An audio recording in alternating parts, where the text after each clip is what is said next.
the knife on the workbench, grabbed the gun instead, felt the weight of it. A few years ago, he had asked if he could try it. His father had just scoffed at him and laughed.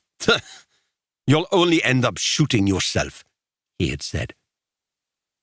Walter now turned to his father, face to face, raised the gun, and slowly moved his index finger to the trigger, aimed the barrel at his head, closed one eye and focused.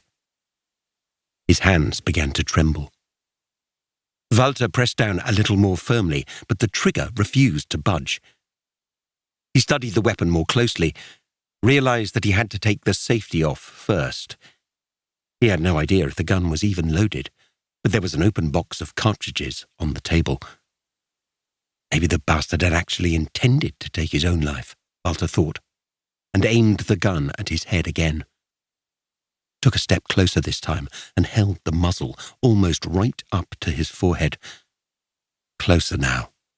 He could see how his father's beard was speckled black and grey, how his flabby skin sat in folds under his chin.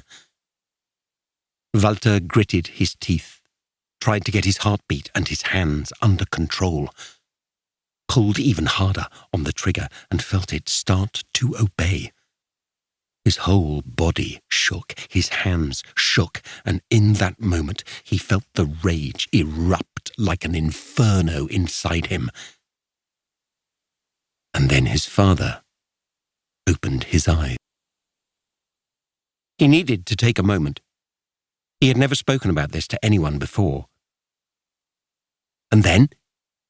The voice on the other end was impatient.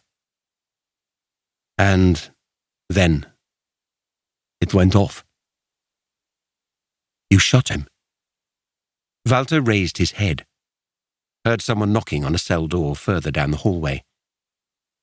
"Yes," he answered. "Wow," she said. Walter thought that was a strange thing to say, but didn't comment on it. "How did it feel?"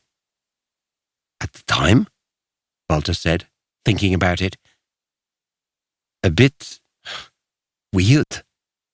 I mean, just before I pulled the trigger, I felt..."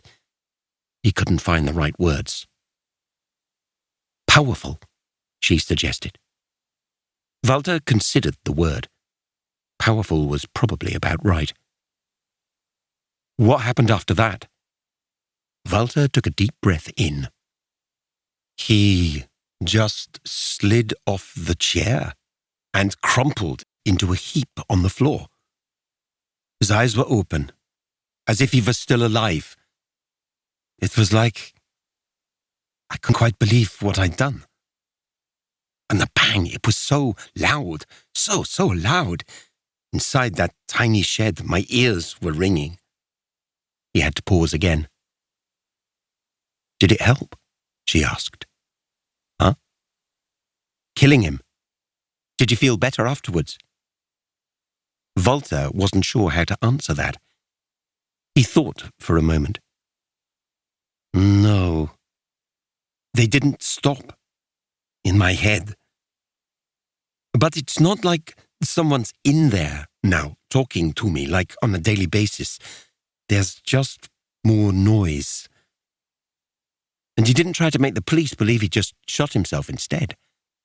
"No. I didn't care enough to bother. That point I just thought like, come and get me. I wanted people to know what a piece of shit Kurt Kroos was. I didn't say anything about what he did to you, though. Mentioning that felt unnecessary, but..." "Wait, what do you mean?" "What he did to me, you said. What are you talking about?" Walter swallowed. "That summer," he said. "When you..." He couldn't finish the sentence. It took a long time before she said, "Walter, it wasn't your father who..." She stopped herself. "What you saying?" he asked. As she continued, the nausea rose from the depths of his stomach. It felt like a tight fist had its grip around his chest.